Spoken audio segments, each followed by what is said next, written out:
Oh yeah, Max Swag certified in the building. What is good? What is good? Today we're getting into and continuing this Metal Gear Spin-off series. I want to talk about reality checks. We're going to dive deep into important questions about spin-offs. Are they worth making? Who should make them? And the history of the Metal Gear spin-offs. If you know who I am, I'm a Metal Gear enthusiast, or whatever label you'd like to label me. That said, I'm very informed with a lot of what's going on in the spin-off world of Metal Gear. Just to give you a quick breakdown, there has been 9 original games that follow the lore, that stick to the game plan, starting off with the one and only Metal Gear in 1987, then moving all the way down to 2015's Metal Gear Solid V: The Phantom Pain.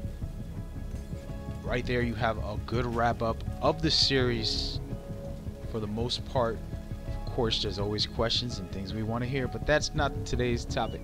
That said, we got some great stuff in this series. 30 years, just about 30 years of amazing game content, great lore, overall most innovative and impactful game in my opinion. A lot of people are not informed with the spin-offs, and I am gonna label them all, but like I just said, the originals, there were 9 originals, and guess what, there were 9 spin-offs in between all of those originals. That's right folks, 9, not 1, not 2, not 3, not 4, but 9, right? With that said, you had games like Ghost Battle, you had Acid 2, Portable Ops, the mobile game, Touch, Arcade, Social Ops, and the one that I'm sure you guys all know if you watched my last video, Metal Gear Rising: Revengeance. That was the biggest, most successful spin-offs for the Metal Gear series out of all of them. And that one took a very deep turn from the series' original stealth elements and infiltrating. It did a different approach. It was a lot of fun. It was a great game, don't get me wrong, but my point of addressing all of these games is that every great series should have spin-offs, because I believe you might find something creative, new, and different that adds to the universe, inspires the community as well as the developers to continue to build upon the lore and different aspects. And we've seen that through the Metal Gear series continuously. And today I'm going to address it because the fact is we're getting the 10th spin-off, and I think it's going to be the best spin-off we see for the Metal Gear franchise.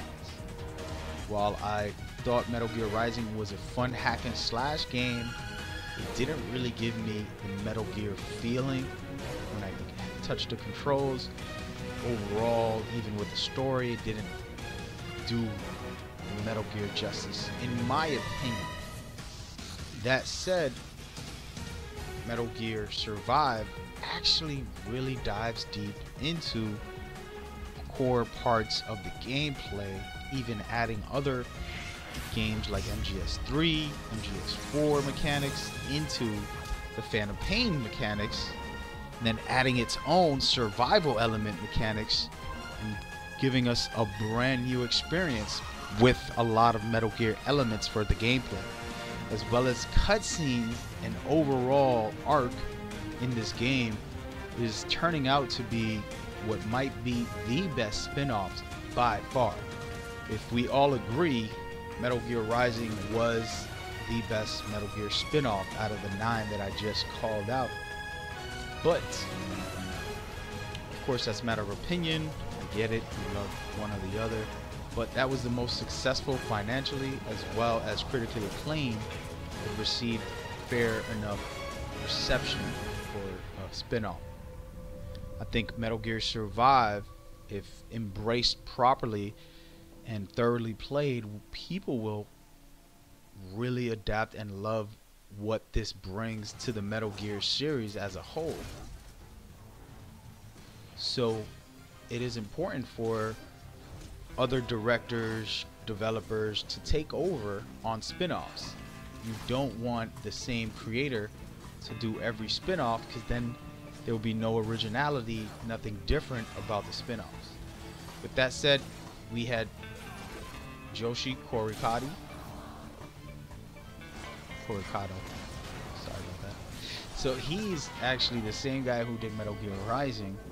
He's been around for 20 years. I think it is pretty cool to see him take over the helm, and for Metal Gear to continue adding different elements to the universe through this. So the question is this worth it? Could this be something special, or is it a bust? I'll leave that in your hands. Literally, I would say try it out, give it several hours. If you're not into the game within the first 4 or 5 hours, then maybe we can talk about saying which spin-off is better. Of course, we can argue what we like best. Rising is very popular right now. People really love it. And I think it was a good move to make this game, and I do hope it's successful, because I've enjoyed playing it, as you can see in some of the footage here. But again, the spin-offs argument will continue. I want to keep iterating different information to you guys about spin-offs, Metal Gear specifically, and in general, the series as a whole. The 9 original games were amazing games, without a shadow of doubt. Had tons of fun. I'm big on these, but there was a lot of controversy for each of the games. Fans went crazy from MGS2 when they had to play as Raiden and not Solid Snake. In MGS3, Kojima fooled us thinking we were going to play as Solid Snake, but we ended up playing as Big Boss, and it was a masterpiece, so we got to stop complaining. Then for MGS4, the trailer was hilarious. It was actually Big Boss and Raiden fighting over the main character chair, which was hilarious. Then, to top that off, he gave us Peace Walker, which was a handheld, and people got upset that they couldn't have it on console. Not everybody plays handheld, of course. And then we got the Ground Zeroes. It's such a short game. That's a money grab. Why would Kojima do that? But he gave it to us just so that we can be able to get used to the mechanics and have something to play while we waited another 1.5 years for the release of the Phantom Pain. And of course, you guys know all the controversy with the Phantom Pain and all of that jazz, which I'm not going to get into. But the point is, the series always has controversy. It's nothing new. And I think fans have to learn to be appreciative and be open-minded to see what this new spin-off can provide for us in the near future, as it's right around the corner. So, with that said, I hope you guys get the picture of what I'm saying. There's tons of great things that we miss out on because we're busy trying to make a point and not looking at the evidence. And from my play, I'm humbled to say Metal Gear Survive will be something great to get into. Story-wise, they have already grabbed me within the first 5 hours of playing. I am dying to finish the story. And then gameplay-wise, a lot of new challenging type of playstyle survival elements that I thought were very unique and special, and gave a Metal Gear expert player like me a challenge. struggling to survive, watching my health, watching my stamina, watching my hunger and thirst, and various other survival elements that really gave it a great feel.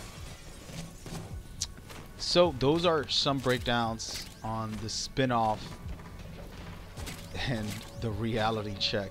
I'm asking us to check ourselves and give these games a shot, see what happens, and we'll go from there.